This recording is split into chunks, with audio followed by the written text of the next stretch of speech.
Good morning ಎಲ್ರಿಗೂ. Welcome back to my YouTube channel Vijaya Soundarya vlogs and welcome back to one more new vlog. ಎಲ್ಲರೂ ಹೇಗಿದ್ದೀರಾ? ನೀವೆಲ್ಲ ಚೆನ್ನಾಗಿದ್ದೀರಾ ಅನ್ಕೊಂಡು ಇವತ್ತಿನ ವ್ಲಾಗ್ನ ಶುರು ಮಾಡ್ತಾ ಇದ್ದೀನಿ. ಇವತ್ತು ಮಂಗಳವಾರ. ಸೊ ಇವತ್ತು ನಾವು ದೊಡ್ಡಮ್ಮ ದೇವಿಗೆ ಆರತಿ ಮಾಡುವಂಥ ಕಾರ್ಯಕ್ರಮ ಇಟ್ಕೊಂಡಿದ್ದೀವಿ. ಅಂದರೆ ಇವತ್ತು ಜಾತ್ರೆ. ಆ್ಯಕ್ಚುಲಿ ನಿಮಗೆಲ್ಲ ಗೊತ್ತು ಅಲ್ವಾ, ಅಳಿಸ್ತಿಮ್ಮನಹಳ್ಳಿ ದೊಡ್ಡಮ್ಮ ದೇವಸ್ಥಾನ ಅಂತ. ಮುಂಚೆಯಿಂದನೂ ನನ್ನ ವ್ಲಾಗ್ಸ್ನ ನೋಡೋರಿಗೆ ಗೊತ್ತಿರುತ್ತೆ. ನಾನು ತುಂಬ ನಂಬ್ತೀನಿ ಆ ಅಮ್ಮನ. ಹಾಗಾಗಿ ಇದು ನನ್ನ ಮೊದಲನೇ ಬಾರಿ ಆ ಅಮ್ಮನಿಗೋಸ್ಕರ ತಂಬಿಟ್ಟು ಆರತಿನ ಮಾಡ್ಕೊಂಡು ಹೋಗಿ ಇವತ್ತು ಆರತಿನ ಬೆಳಗ್ಗೆ ಪೂಜೆ ಎಲ್ಲ ಮಾಡಿಸಿ ಕುರಿನ ಕಡಿಯೋ ಕಾರ್ಯಕ್ರಮ ಇರುತ್ತೆ. ನಮ್ಮದು ಟೋಕನ್ ನಂಬರ್ 218 ನಮ್ಮ ಒಂದು ಕುರಿ. ಸೊ ನಾನು ಹರಕೆ ಹೊಟ್ಕೊಂಡಿದ್ದೆ. ಹಾಗಾಗಿ ತುಂಬ ಚೆನ್ನಾಗಿ ನಮ್ಮ ಒಂದು ಡೆವಲಪ್ಮೆಂಟ್ ಆಗಿದೆ. ಹಾಗಾಗಿ ಆ ಅಮ್ಮನಿಗೋಸ್ಕರ ಒಂದು ಚಿಕ್ಕ ಕಾಣಿಕೆ ಅಷ್ಟೇ.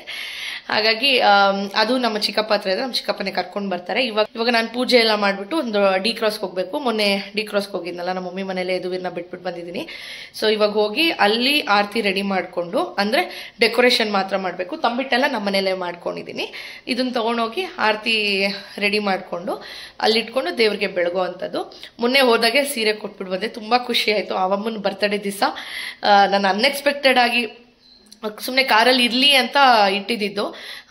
ಅವತ್ತು ಹೋಗಿ ಕೇಳಿದಾಗ ಕೊಟ್ಬಿಡಿ, ಇವಾಗ ಉಡಿಸ್ತೀವಿ ಅಮ್ಮನಿಗೆ, ಹೆಂಗಿದ್ರು 12 ಗಂಟೆಗೆ ಅಂತ ಅಂದ್ರು ನೈಟ್. ಹಾಗಾಗಿ ಕೊಟ್ಬಿಟ್ಟು ಬಂದೆ. ಆ ಅಮ್ಮನಿಗೆ ತುಂಬ ಚೆನ್ನಾಗಿ ಅಲಂಕಾರ ಮಾಡಿದ್ದಾರೆ. ನನಗೇನೋ ತುಂಬ ಖುಷಿ ಆಯಿತು.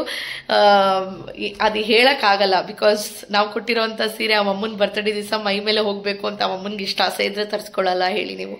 ಯಾಕಂದರೆ ಮನೇಲಿದ್ದಿದ್ದು ನಾನು ಎಲ್ಲ ಲಗೇಜ್ ಇಟ್ಬಿಡ್ತೀನಿ, ಒಂದೊಂದು ಮರ್ತೋಗ್ಬಿಡ್ತೀನಿ ಅಂತ. ಯಾವ್ದಾವ್ದು ಕಾಣಿಸುತ್ತೋ ಎತ್ಕೊಂಡು ಹೋಗ್ಬೇಕು. ಇವಾಗ ಒಂದು ಊರಿಗೆ ಹೋಗ್ತಾ ಇದೀವಿ, ಇದನ್ನ ತೊಗೊಂಡೋಗ್ಬೇಕು ಅಂತ ನಮ್ಮ ಮೈಂಡಲ್ಲಿ ಇರುತ್ತಲ್ಲ, ಅದು ಕಾಣಿಸಿದ ತಕ್ಷಣ ನಾನು ಕಾರಲ್ಲಿ ಇಟ್ಬಿಡ್ತೀನಿ.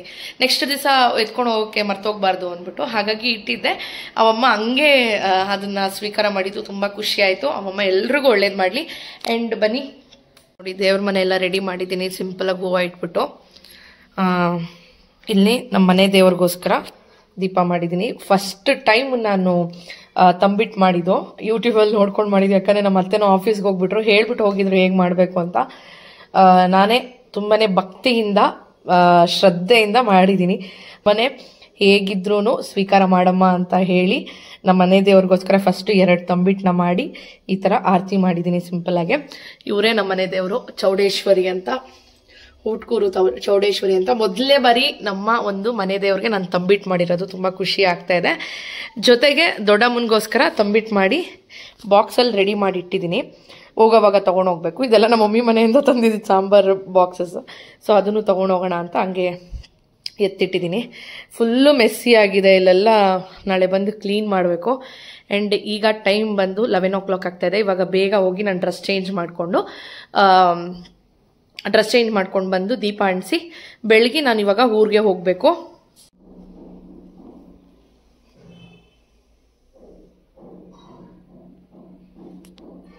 ನಾನು ಒಬ್ಬಳೇ ಡಿ ಕ್ರಾಸ್ಗೆ ಬಂದೆ ಕ್ಯಾಬಲ್ಲಿ. ಸೊ ಮಮ್ಮಿ ಮನೆ ಹತ್ರ ಬರೋ ಅಷ್ಟರಲ್ಲೇ ಯದುವೀರ್ ಆಟ ಆಡ್ತಾ ಇದ್ದ. ಅವನ್ನ ಬಿಟ್ಟು ನಾವು ಟೌನ್ಗೆ ಹೋಗಿ ಟೌನಲ್ಲಿ ಸ್ವಲ್ಪ ಹೂವು ಎಲ್ಲ ಪರ್ಚೇಸ್ ಮಾಡೋದಿತ್ತು. ಹಾಗಾಗಿ ಎಲ್ಲ ಪರ್ಚೇಸ್ ಮಾಡ್ಕೊಂಡು ಮನೆಗೆ ಬಂದ್ವಿ. ಯದುವೀರ್ನ ನಾನು ಎಷ್ಟೋ ವರ್ಷ ಆಗ್ಬಿಟ್ಟಿದೆ ನೋಡಿ ಅನ್ನೋ ಥರ ಫೀಲ್ ಆಗ್ತಾ ಇತ್ತು ನನಗೆ. ಚೆನ್ನಾಗಿ ಮುದ್ದಾಡ್ಬಿಟ್ಟೆ. ಆಮೇಲೆ ನಮ್ಮ ಲಿಯೋನು ಅಷ್ಟೇ. ಅವನಂತೂ ನಾನು ಬರ್ತಾ ಇದ್ದೀನಿ ಅಂತ ಅವ್ನಿಗೆ ಫಸ್ಟೇ ಗೊತ್ತಾಗ್ಬಿಡುತ್ತೆ. ಸಿಂಧು ಹೇಳ್ತಿರ್ತಾಳೆ, ನೀನು ಬರ್ತೀಯ ಅಂದಿದ ತಕ್ಷಣ ಅವತ್ತು ಬೆಳಗ್ಗೆಯಿಂದನೇ ಸ್ಟಾರ್ಟ್ ಮಾಡ್ಕೊಳ್ತಾನೆ ಅವನು ಅಂತ. ಆ್ಯಂಡ್ ಯದುವೀರ್ಗೋಸ್ಕರ ನಾನು ಹನಿ ಕೇಕ್ ಎಲ್ಲ ತಂದಿದ್ದೆ, ತಿಂತಾ ಇದ್ದ. ಆ್ಯಂಡ್ ಸೇಮ್ ಟೈಮ್ ಆರತಿಗೆಲ್ಲ ರೆಡಿ ಮಾಡ್ಕೊಡ್ತಾ ಇದ್ವಿ. ಸಿಂಧು ಪಾಪ ಅವಳದು ವರ್ಕ್ ಫ್ರಮ್ ಹೋಮು, ಲ್ಯಾಪ್ಟಾಪ್ ಇಟ್ಕೊಂಡು ವರ್ಕ್ ಮಾಡ್ತಾ ಇರ್ತಾಳೆ. ಯಾವಾಗ ಫ್ರೀ ಆಗ್ತಾಳೋ ಬಂದು ಇದೆಲ್ಲ ರೆಡಿ ಮಾಡಿ ಬೆಳಗ್ಗೆಯಿಂದ ಇಷ್ಟೆಲ್ಲ ಅವಳು ರೆಡಿ ಮಾಡಿದ್ದಾಳೆ. ಇನ್ನು ಇವಾಗ ಹೂವು ಎಲ್ಲ ತಂದ್ವಲ್ಲ, ಈ ಥರ ಹೂವೆಲ್ಲ ತಂದ ಮೇಲೆ ಈ ಥರ ಹೊಲಿಯೋಕ್ಕೆ ಶುರು ಮಾಡಿದ್ದು. ಇದು ಮನೆಯಲ್ಲೇ ಆರತಿ ಮಾಡಿರೋದು. ನಾವು ಈ ಥರ ಮಾರ್ಕೆಟಲ್ಲಿ ಮಾಡಿಸ್ಬೇಕು ಅಂದರೆ ಇಮಿಡಿಯೇಟಾಗಿ ಒಂದು 3,000 to 5,000 ಚಾರ್ಜ್ ಮಾಡ್ತಾರೆ. ಬಟ್ ನಾವೇ ಮನೇಲಿ ತಂದು ಈ ಥರ ಮಾಡೋದ್ರಿಂದ ಸ್ವಲ್ಪ ಕಮ್ಮಿ ಅನಿಸುತ್ತೆ. ಸೊ ನಾನೊಂದು 10 ಮೊಳ ಕನಕಾಂಬ್ರ, ಒಂದು 7 ಮೊಳ ಮಲ್ಲಿಗೆ, ಜೊತೆಗೆ ಈ ಥರ ಏನಂತಾರೆ, ಅದೇನೋ ಹೂವು ಅಂತಾರೆ, ಅದು ಮೊಗ್ಮೊಗ್ ಥರ ಇರುತ್ತಲ್ಲ, ಅದು ಒಂದು ಪ್ಯಾಕೆಟ್ ಸಿಗುತ್ತೆ ನಿಮಗೆ. ಅಂದರೆ 1/4 kg 1/2 kg ಆ ಥರ ಪ್ಯಾಕೆಟ್ ಸಿಗುತ್ತೆ. ಆ ಥರ ಪ್ಯಾಕೆಟ್ ತಂದು ಹೊಲಿದಿದ್ದೆ. ಆ್ಯಂಡ್ ದೇವ್ರಿಗೆ ಮಲ್ಲಿಗೆ ಹಾರ ತೊಗೊಂಡಿದ್ದೆ. 800 rupees. ಎಷ್ಟು ಕಾಸ್ಟ್ಲಿ ಆಗಿಬಿಟ್ಟಿದೆ ಇವಾಗ, ಮಲ್ಲಿಗೆ ಸೀಸನ್ ಬೇರೆ ಅಲ್ವಲ್ಲ, ಹಾಗಾಗಿ. ಆ್ಯಂಡ್ ಎಲ್ಲ ರೆಡಿ ಆಗೋ ಅಷ್ಟರಲ್ಲಿ ನಾನು ಹೋಗ್ಬಿಟ್ಟು ಕೈ ಕಾಲು ಮುಖ ಎಲ್ಲ ತೊಳ್ಕೊಂಡು ಸ್ಯಾರಿ ಹಾಕ್ಕೊಂಡು ಬಂದೆ. ಇದು ಬಂದ್ಬಿಟ್ಟು ತಿಪ್ಸಂದ್ರ ಅಲ್ಲಿ ವಿಜಯಲಕ್ಷ್ಮಿ ಸಿಲ್ಕ್ಸಲ್ಲಿ ತೊಗೊಂಡಿದ್ದು. ಲಾಸ್ಟ್ ಟೈಮ್ ನ್ಯೂ ಇಯರ್ ದಿವಸ ಅತ್ತೆಗೆ ಸ್ಯಾರಿ ತನ್ನಲ್ಲ, ಅವತ್ತೇ ಇದನ್ನು ತೊಗೊಂಡಿದ್ದು. ತುಂಬ ಚೆನ್ನಾಗಿದೆ ಆ್ಯಂಡ್ ನನಗೆ ಚೆನ್ನಾಗಿ ಸೂಟ್ ಆಗ್ತಿತ್ತು ಕಲರ್ ಅಂತ ನನಗನ್ನಿಸ್ತು. ನೀವೆಲ್ಲ ಕಾಮೆಂಟ್ ಸೆಕ್ಷನಲ್ಲಿ ತಿಳಿಸಿ. ಆ್ಯಂಡ್ ನನ್ನ ಜ್ಯುವೆಲರಿ ಎಲ್ಲ ತೊಗೊಂಡೋಗಿದ್ದೆ ಹಾಕ್ಕೊಳ್ಳೋಣ ಅಂದ್ಬಿಟ್ಟು. ಬಟ್ ಆದರೆ ನೈಟೆಲ್ಲ ಅಲ್ಲೇ ಇರಬೇಕಾಗತ್ತೆ, ಬೇಡ ಅಷ್ಟು ಸೇಫ್ ಅಲ್ಲ ಅಂತ ಅನ್ನಿಸ್ತು. ಹಾಗಾಗಿ ಸಿಂಪಲ್ಲಾಗಿ ಜುಮ್ಕಾ ಹಾಗೆ ಗುಂಡಿನ ಸರ ಮಾತ್ರ ಹಾಕ್ಕೊಂಡು ಈ ಥರ ರೆಡಿಯಾಗಿದೆ. ಹೇಗೆ ಕಾಣ್ತಾ ಇದೆ ಅಂತ ಕಾಮೆಂಟ್ ಸೆಕ್ಷನಲ್ಲಿ ತಿಳಿಸಿ. ಆಮೇಲೆ ಡೆಕೋರೇಷನ್ ಏನೋ ಆಯಿತು. ಒಳಗಡೆ ಇವಾಗ ಆರತಿಗೆ ಎಲ್ಲ ರೆಡಿ ಮಾಡಿಕೊಡ್ತಿದ್ದೀನಿ. ನಮ್ಮ ಮಮ್ಮಿ ಎಲ್ಲ ಹೇಳ್ಕೊಡ್ತಾಯಿದ್ರು ಫಸ್ಟ್ ಏನು ಮಾಡಬೇಕು, ಹೆಂಗೆ ಮಾಡಬೇಕು ಅಂತ ಎಲ್ಲ. ಆ್ಯಂಡ್ ಈ ಬೇವಿನ ಸೊಪ್ಪೆಲ್ಲ ನಮ್ಮ ಮಮ್ಮಿಯವ್ರ ಮನೆ ಹತ್ರ ಇರೋವಂಥ ಗಿಡದಲ್ಲೇ ಕಿತ್ಕೊಂಡಿದ್ದು. ನಾನು ಕಾಲೇಜ್ಗೆ ಹೋಗೋವಾಗ ನಮ್ಮಮ್ಮ ಗಿಡ ಎಲ್ಲ ಹಾಕಿದ್ದು, ಅದರಿಂದ ಇವಾಗ ಒಂದು ರೆಕ್ಕೆ ಎಲ್ಲ ಕಿತ್ಕೊಂಡಿದ್ದೀನಿ ಅನ್ನೋದು ಒಂದು ಖುಷಿ ನನಗೆ. ಆ್ಯಂಡ್ ರೂಪೇಶ್ ಕ್ಲಿಪ್ಪಿಂಗ್ ತೆಗಿ ಅಂದರೆ ಮೇಲೆಯಿಂದ ತೆಗೆದಿದ್ದಾರೆ, ನೋಡಿ ಹೆಂಗೆ ತೆಗೆದಿದ್ದಾರೆ ಅಂತ. ಹಾಗೆ ನಾನು ಬ್ಲೌಸಸಲ್ಲಿ ಇಲ್ಲೇ ಬೆಂಗಳೂರಲ್ಲಿ ಹೊಲಿಸ್ದೆ, ನನಗೆ ಯಾಕೋ ಸೆಟ್ ಆಗಿಲ್ಲ, ಚೆನ್ನಾಗಿ ಹೊಲ್ದಿಲ್ಲ. ಬಟ್ ಏನು ಮಾಡೋದು, ಪರವಾಗಿಲ್ಲ ಅಂದ್ಬಿಟ್ಟು ಅದನ್ನೇ ಹಾಕ್ಕೊಂಡಿದ್ದೆ. ಆ್ಯಂಡ್ ನಮ್ಮ ರಿಲೇಟಿವ್ಸ್ ಎಲ್ಲರೂ ಬಂದಿದ್ರು ಅಲ್ಲಿಗೆ. ನಾನು ಯಾವುದೇ ಕ್ಲಿಪ್ಪಿಂಗ್ಸ್ನ ತೊಗೊಂಡಿಲ್ಲ. ರೂಪೇಶ್ ಹತ್ರ ಕೆಲವೊಂದು ಕ್ಲಿಪ್ಪಿಂಗ್ಸ್ ಇದೆ, ಅದನ್ನೆಲ್ಲ ರಾ ಕ್ಲಿಪ್ಪಿಂಗ್ಸ್ ಆಗಿ ನಾನು ಆ್ಯಡ್ ಮಾಡ್ತಾ ಇದ್ದೀನಿ. ಹಾಗೆಯೇ ಏನು ಗೊತ್ತಾ, ನಾನು ಎಕ್ಸ್ಪೆಕ್ಟೇ ಮಾಡಿರಲಿಲ್ಲ. ನನ್ನ ಸಬ್ಸ್ಕ್ರೈಬರ್ಸ್ ಆಲ್ಮೋಸ್ಟ್ ಒಂದು 20 ಜನ ಸಿಕ್ಕಿದ್ರು. ಈ 18ರಿಂದ 20 ಜನ ಇದ್ದೇ ಇರ್ತಾರೆ. ಸೊ ಅಷ್ಟು ಜನ ಸಿಕ್ಕಿದ್ರು, ನಂಗೆ ಸಿಕ್ಕಾಪಟ್ಟೆ ಖುಷಿ ಆಯಿತು. ಆ್ಯಂಡ್ ಎಲ್ಲರೂ ಹೇಳಿದ್ದು, ನಾವು ನಿಮ್ಮ ವೀಡಿಯೋಸ್ನ ನೋಡ್ಕೊಂಡು ದೇವಸ್ಥಾನ ಹತ್ರ ಬಂದ್ವಿ, ನಮಗೆ ಫಸ್ಟ್ ವೀಕಲ್ಲೇ ನಮಗೆಲ್ಲ ಚೆನ್ನಾಗಿ ಆಯಿತು ಅಂತ ಹೇಳೋದು. ನಂಗೆ ಅದು ತುಂಬ ಖುಷಿ ಆಯಿತು. ಸೊ ನೀವು ಹೋಗೋದ್ರಲ್ಲಿ ಏನು ತಪ್ಪಿಲ್ಲ, ಒಂದ್ಸಲಿ ಹೋಗಿ ನೋಡಿ. ಅಡ್ರೆಸ್ ಇಲ್ಲಿ ಸ್ಕ್ರೀನ್ ಮೇಲೆ ಹಾಕ್ತಿರ್ತೀನಿ. ಯಾವುದೇ ಥರ ದುಡ್ಡೆಲ್ಲ ಏನೂ ಈಸ್ಕೊಳ್ಳೋದಿಲ್ಲ. ನೀವು ಹೋಗೋದು, ದೇವ್ರ ಪೂಜೆ ಮಾಡ್ಕೊಂಡು ನಿಮ್ಮ ಹರಕೆ ಹೊತ್ಕೊಂಡು ಬನ್ನಿ ಅಷ್ಟೇ. ಸೊ ಒಂದ್ಸಲಿ ಹೋಗಿ ಟ್ರೈ ಮಾಡಿ, ನಾನು ಅಡ್ರೆಸ್ ಎಲ್ಲ ಹಾಕಿರ್ತೀನಿ, ಖಂಡಿತ ಒಳ್ಳೇದಾಗುತ್ತೆ. ಸೊ ನನಗಾಗಿರೋದಕ್ಕೆ ನಾನು ಇದೆಲ್ಲ ಮಾಡ್ತಾ ಇದ್ದೀನಿ. ಆ್ಯಂಡ್ ಅಷ್ಟೇ, ಯಾಕಂದರೆ ನಾವೊಬ್ಬರೇ ಉದ್ಧಾರ ಆಗಬೇಕು ಅನ್ನೋದು ಯೋಚನೆ ಮಾಡಬಾರ್ದು. ಎಲ್ರಿಗೂ ಒಳ್ಳೇದಾಗಬೇಕು ಅಂತ ಯೋಚನೆ ಮಾಡಿದಾಗೆ ಆ ಅಮ್ಮವರು ಕೂಡ ನಮಗೆ ಒಳ್ಳೇದು ಮಾಡ್ತಾರೆ. ಇದು ನಾನು ನಂಬಿದ್ದೀನಿ. ಎಲ್ಲ ವೀಡಿಯೋಸಲ್ಲೂ ಹೇಳ್ತೀನಿ, ನಿಮ್ಗೆ ಬೋರ್ ಅನ್ಸ್ಬೋದು, ಬಟ್ ಅಡ್ಜಸ್ಟ್ ಮಾಡ್ಕೊಳ್ಳಿ. ಆ್ಯಂಡ್ ಬನ್ನಿ ಇವಾಗ ಹೋಗೋಣ ದೊಡ್ಡಮ್ಮನ ದೇವಸ್ಥಾನಕ್ಕೆ. ಇದಾಕೆ ಹಾಕೊಳ್ಳಿದು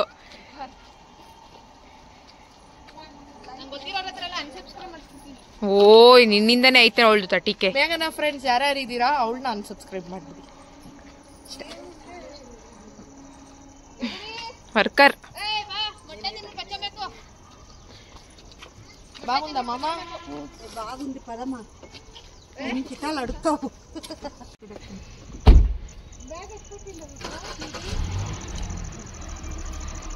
అప్ప ఐదు తగులుతుందే నేనా ನೀನು ಆಗುತ್ತೆ ಬ್ರೇಕ್ ಹೊಡೆದಾಗ ಬಿಡು ಬಿಡು ಇಕ್ಕಟ್లేదు ಎನ್ಕೊಟ್ಟು ಹೊಡ್ಕೊಂಡು ಕೂತ್ಕೊಂಡೆ ಆರಾಮಾಗಿ ಇಟ್ಕೊಂಡು ಕೂತ್ಕೊತೀನಿ. ನಿಧಾನಕ್ಕೆ ಪದಪ್ಪ, ಏನಂತ ಹುಷಾರಮ್ಮ.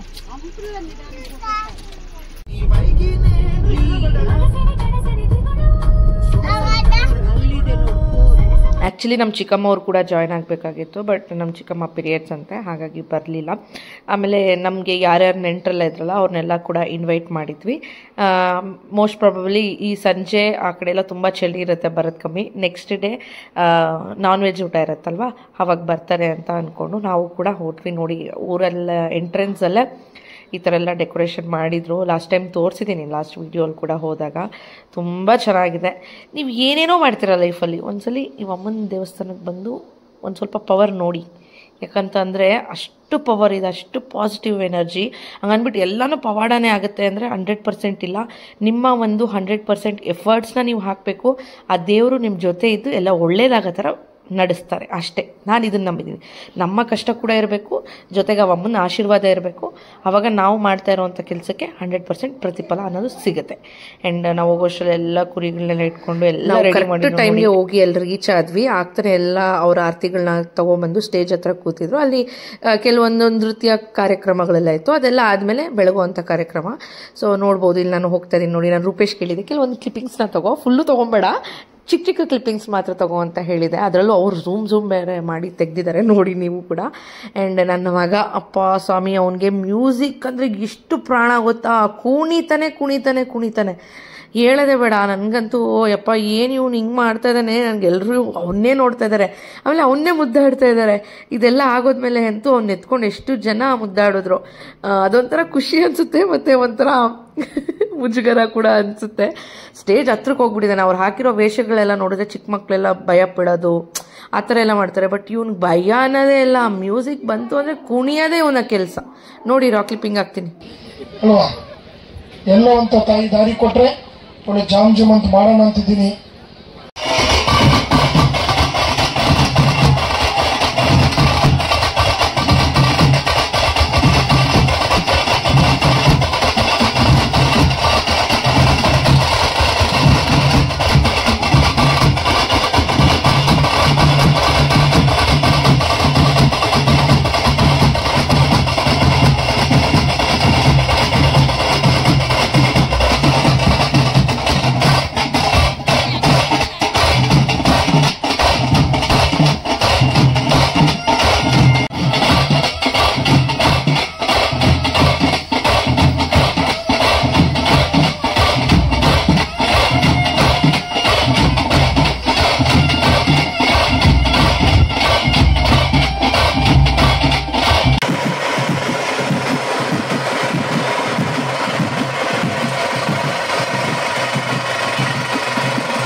ತುಂಬಾ ಚೆನ್ನಾಗಿತ್ತು. ದರ್ಶನ ಕೂಡ ತುಂಬ ಚೆನ್ನಾಗಾಯಿತು. ಇದೆಲ್ಲ ಆದಮೇಲೆ ಇನ್ನು ಕುರಿ ಕಡಿಯೋ ಅಂಥ ಕಾರ್ಯಕ್ರಮನ ಇಟ್ಕೊಂಡಿದ್ರು. ನಮ್ಮದು ಕೂಪನ್ ನಂಬರ್ ಬರೋದು ಬೆಳಗಿನ ಜಾವ 6 o'clock ಅಷ್ಟೊತ್ತಾಗ್ಬಿಟ್ಟಿತ್ತು.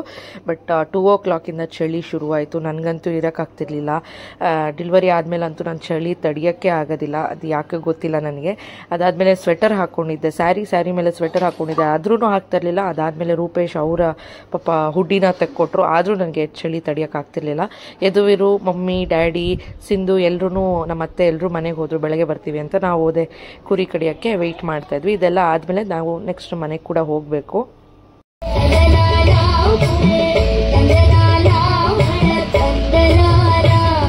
ನೋಡಿ, ನಾವು ತಂದಿರೋ ಅಂಥ ಕುರಿ ಇದೆ. ಅಲ್ಲೇ ಕಾಯ್ಕೊಂಡು ನಿದ್ವಿ. ಅದಂತೂ ಫಸ್ಟ್ ಟೈಮೇ ಹೋದ್ರು ಬಿಡ್ತು. ಒಂದು ಪಟ್ ಅಂತ ಕಟ್ಟಾಗ್ಬಿಡ್ತು. ಜಸ್ಟ್ ಒಂದು 5 minutesಲ್ಲೇ ನಮ್ಮದು ಕಂಪ್ಲೀಟ್ ಆಯಿತು. ಅದಾಗಿದ್ದ ತಕ್ಷಣ ದೇವ್ರಿಗೆ ಒಂದು ನಮಸ್ಕಾರ ಹಾಕ್ಕೊಂಡು ನಾವು ಮಮ್ಮಿ ಮನೆಗೆ ಹೋಗಿ ಸ್ವಲ್ಪ 1-2 hours ಮಲ್ಕೊಂಡು ಎದ್ದು ತಿರ್ಗಾ ಸ್ನಾನ ಎಲ್ಲ ಮಾಡಿಕೊಂಡು ಫ್ರೆಶ್ ಅಪ್ ಆಗಿಬಿಟ್ಟು ತಿರ್ಗಾ ಇವಾಗ ದೇವಸ್ಥಾನದ ಹತ್ರ ಬಂದ್ವಿ. ಮಮ್ಮಿ, ಅತ್ತೆ, ವೇದು, ರೂಪೇಶ್ ಎಲ್ಲರೂ ಬಂದು ಹೋಗ್ತಾ ಇದ್ದೀವಿ ಇವಾಗ ನಾನ್ ವೆಜ್ ಊಟಕ್ಕೆ. ತುಂಬಾ ಚೆನ್ನಾಗಿತ್ತು ನಾನ್ ವೆಜ್ ಊಟ. ಸಿಂಪಲ್ಲಾಗಿ ಒಳ್ಳೆ ರೆಸಿಪೀಸ್, ಬಿರಿಯಾನಿ, ಚಿಕನ್ ಚಿಲ್ಲಿ, ಕಬಾಬ್, ಮಟನ್ ಏನಂತಾರೆ ಸಾಂಬಾರ್, ಜೊತೆಗೆ ಮುದ್ದೆ, ರೈಸ್, ರಸಮ್, ವೆಜಿಟೇರಿಯನ್ಸ್ಗೆ ಬೇರೆ ಊಟ ಇತ್ತು. ಈ ಥರ ಮದುವೆ ಊಟ ಥರ ಸಿಕ್ಕಾಪಟ್ಟೆ ಚೆನ್ನಾಗಿ ಮಾಡಿದರು. ನಾವು ಎಷ್ಟೇ ಇರಬಹುದು, ಬಟ್ ಈ ಥರ ಮೇಂಟೈನ್ ಮಾಡಿ ಈ ಥರ ಎಲ್ಲ ಅರೇಂಜ್ ಮಾಡಿ ಆರ್ಗನೈಸ್ ಮಾಡೋದಿದೆಯಲ್ಲ, ಅದು ತುಂಬಾ ದೊಡ್ಡ ವಿಷಯ ಅಂತ ಹೇಳ್ಬೋದು. ಸೊ ನನ್ನ ಚಾನಲ್ ಯಾರಾದರೂ ಆರ್ಗನೈಸ್ ಮಾಡಿರೋರು ನೋಡ್ತಾ ಇದ್ದರೆ thank you so much. And ನಿಮಗೆಲ್ಲ ಒಂದು ದೊಡ್ಡ ಸಲ್ಯೂಟ್. ಅದಾದಮೇಲೆ ನೆಕ್ಸ್ಟ್ ನಾವು ಮನೆಗೆ ಬಂದು ಮಲ್ಕೊಂಡ್ಬಿಟ್ವಿ. ಆ್ಯಂಡ್ ನೆಕ್ಸ್ಟ್ ಡೇ ಇದು ಬೆಳಗ್ಗೆನೇ ಎದ್ಬಿಟ್ಟು ನಾಗರಬಾವಿ ಹತ್ರಕ್ಕೆ ಹೋಗಬೇಕಾಗಿತ್ತು.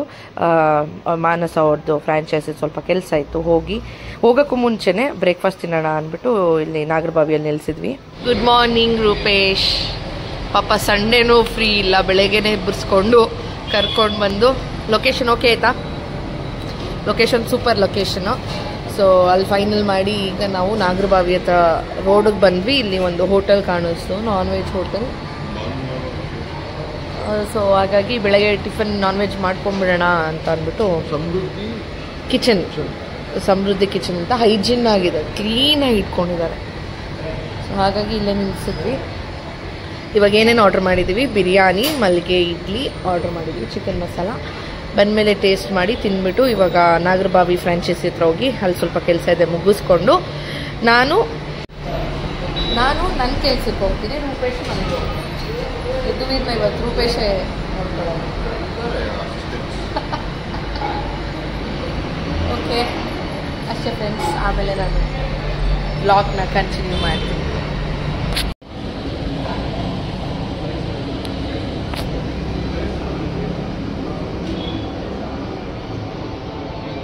ಬ್ರೇಕ್ಫಾಸ್ಟ್ ಎಲ್ಲ ಮಾಡಿಕೊಂಡು ಫ್ರಾಂಚೈಸಿ ಹತ್ರ ಹೋಗಿ ಆ ಕೆಲಸ ಎಲ್ಲ ಮುಗಿಸ್ಕೊಂಡು ಅದಾದಮೇಲೆ ನನ್ನ ಇಂಜಿನಿಯರಿಂಗ್ ಕಾಲೇಜ್ ದಿವ್ಯಾದು ಬ್ರೈಟ್ ಟು ಬಿ ಅಂತ ಪ್ಲ್ಯಾನ್ ಮಾಡಿದ್ವಿ. ನಮ್ಮ ಫ್ರೆಂಡ್ಸ್ ಎಲ್ಲರೂ ಕೈ ಕೊಟ್ಟರು. ನಾವು ಇಬ್ಬರು ಎಲ್ಲರೂ ಬರ್ತೀವಿ ಅಂತೆಲ್ಲ ಪ್ಲ್ಯಾನ್ ಮಾಡ್ಬಿಟ್ಟು ಯಾರೂ ಬಂದಿರಲಿಲ್ಲ. ನಾನು ಗಹನ ಇಬ್ಬರೇ ಸೇರಿಕೊಂಡು ದಿವ್ಯಾಗೆ ಕೇಕ್ ಕಟ್ ಮಾಡಿಸಿದ್ವಿ.